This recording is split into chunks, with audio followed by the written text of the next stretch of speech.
Assalamualaikum warahmatullahi wabarakatuh. Bismillahirrahmanirrahim. Alhamdulillahirabbil alamin. Wassalatu wassalamu ala asyrofil anbiya'i wal mursalin sayyidina wa maulana Muhammadin wa ala alihi wa sahbihi wa barik wa sallim ajmain amma ba'du. Para pemirsa yang dirahmati oleh Allah, kali ini saya akan membagikan cerita tentang akhir hidup mahasiswa yang sombong.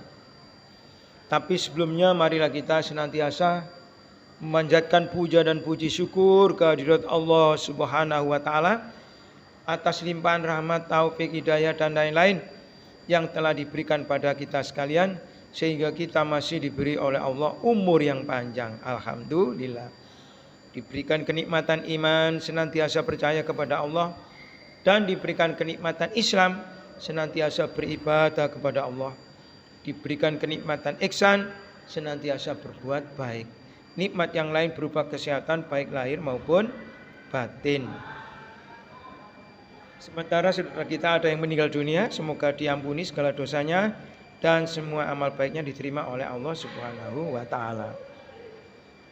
Dan yang sakit semoga diberikan kesembuhan oleh Allah, dan kita yang diberi nikmat oleh Allah, sebagai rasa syukur kita, marilah kita ucapkan dengan ucapan Alhamdulillahirabbil alamin. Baik para pemirsa, judulnya adalah akhir hidup mahasiswa yang sombong. Kisah ini true story para pemirsa, artinya kisah nyata ya, di mana terjadi di Universitas Ainul Syam ya, di Mesir ya. Ainul Syam itu ain mata, asyam itu matahari. Jadi fakultas matanya matahari. Fakultas pertanian para pemirsa di Mesir. Sebuah kisah yang amat masyhur yang diekspor oleh berbagai media massa setempat maksud saya, dan sudah menjadi buah bibir yaitu orang-orang di sana.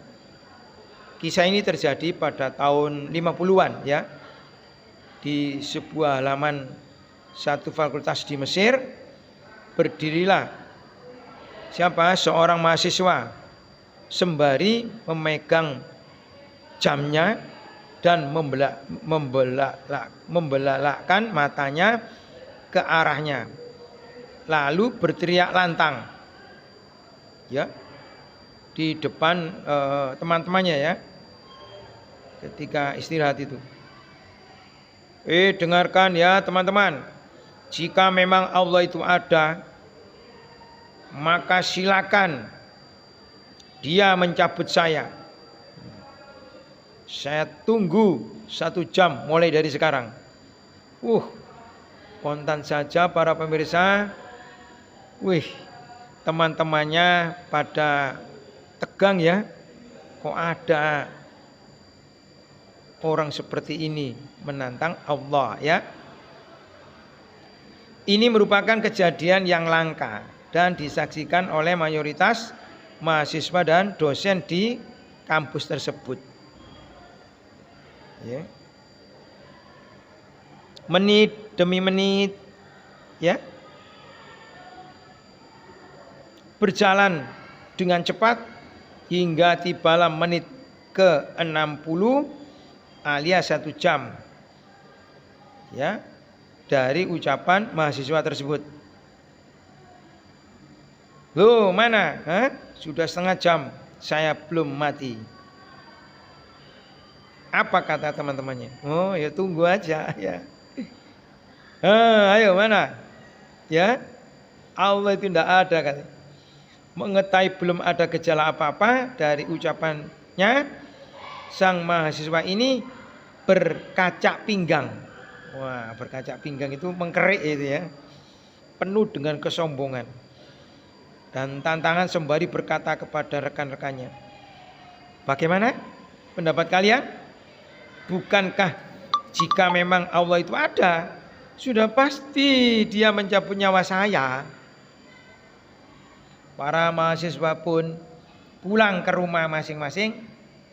Di antara mereka yang tergoda bisikan setan sehingga beranggapan sesungguhnya Allah hanya menundanya karena apa hikmahnya di balik itu.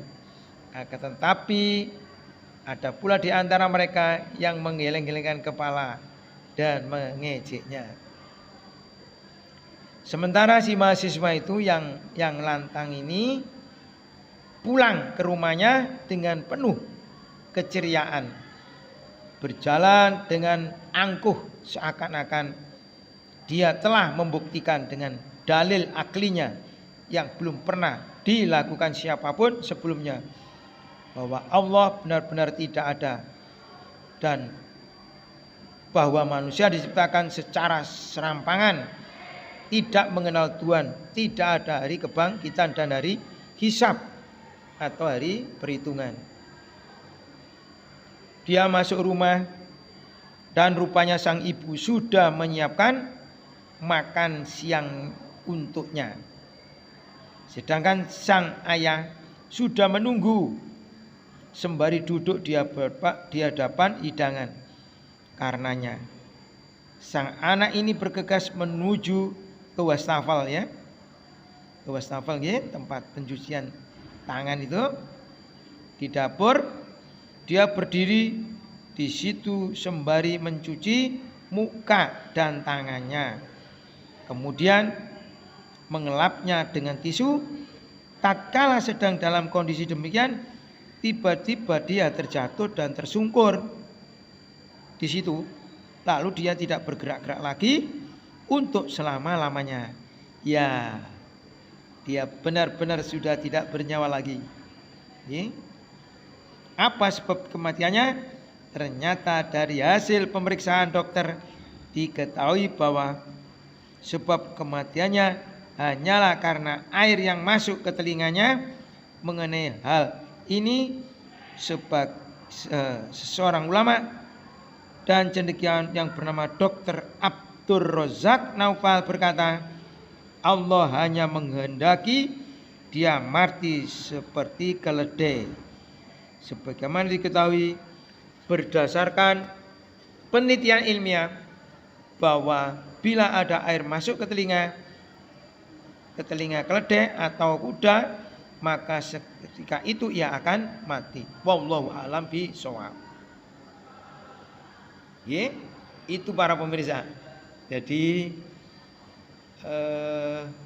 kontan langsung Allah memberinya ya. Ini menunjukkan bahwa menjadi pelajaran bagi kita bahwa jangan sampai kita berkata-kata yang dimana menantang Allah. Sebab kata-kata itu ya, pembicaraan itu adalah merupakan doa. Ini para pemirsa ya, bahwa memang benar-benar Allah itu ada ya. Alladzina yu'minuna bil ghaibi wa yuqimuna sholata wa mimma razaqnahum yunfiqun. Tanda orang beriman adalah beriman kepada yang gaib, termasuk Allah Maha Gaib ya. Malaikat, jin, setan, hari kiamat, surga dan lain-lain.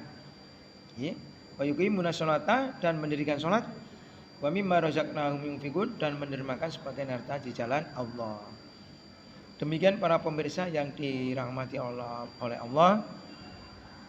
Jangan lupa subscribe dan komen, like dan lain-lain. Semoga kita senantiasa dilindungi oleh Allah Subhanahu wa taala. Kurang lebihnya mohon maaf. Wallahu muwaffiq ila thoriq. Wassalamualaikum warahmatullahi wabarakatuh.